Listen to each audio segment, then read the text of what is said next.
It looks like the horror story is going to continue in this next Lessons in Firestop from the American Society of Plumbing Engineers.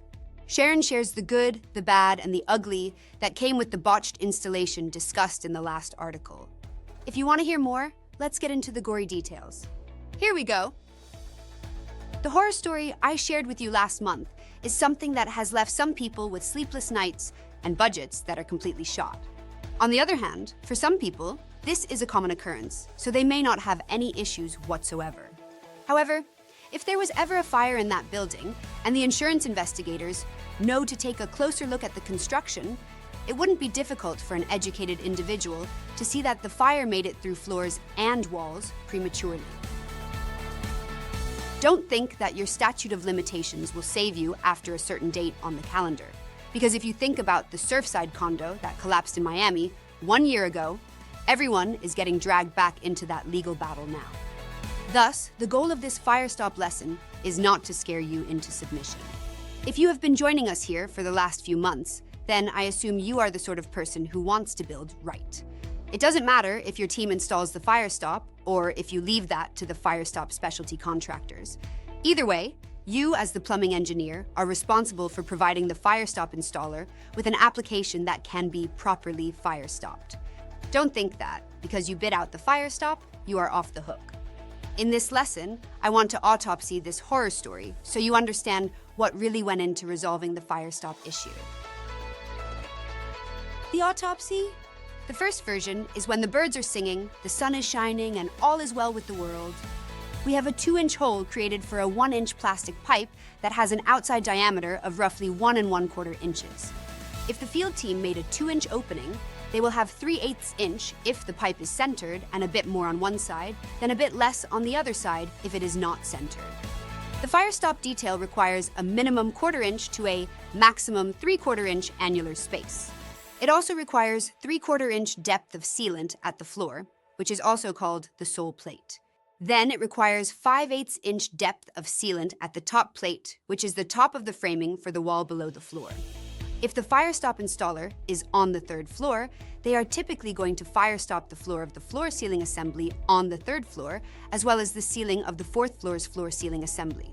So this is what it will look like. The installer will find the 1-inch plastic pipe, then go down on one knee and work from that position on the floor to install the Firestop at the subfloor. If they have just under 1/2 inch of annular space, it will be easy to get the required 3/4 inch of sealant. Then they grab a ladder and put sealant on the top side of the top plate at the ceiling level, and they are done. On the other hand, if no annular space is available for the sealant because the hole was cut too tight, then there are 2 choices. The wrong choice is that the installer just smears sealant around the opening to make it look like it is fire-stopped. Just because someone smears Firestop material around, that doesn't mean you have met the requirements of the code, even if the inspector doesn't call you out on it. If this happens on your project, you have a massive liability. In our second Lessons in Firestop, I hinted that code changes are coming that you need to know about, and we will tackle that in our very next Lessons in Firestop segment. For now, however, do not let your teams do this. Let's assume the inspector caught your installers and called them out on not being able to properly Firestop the application with this small opening and no annular space. Now what do? First, reach out to your Firestop manufacturer to find out what they propose as a solution. That means you will need to get an engineering judgment, otherwise known as an EJ. This will show the installers how to install the collars I previously mentioned in the last lesson. That will need to be approved by the building official as well as the architect.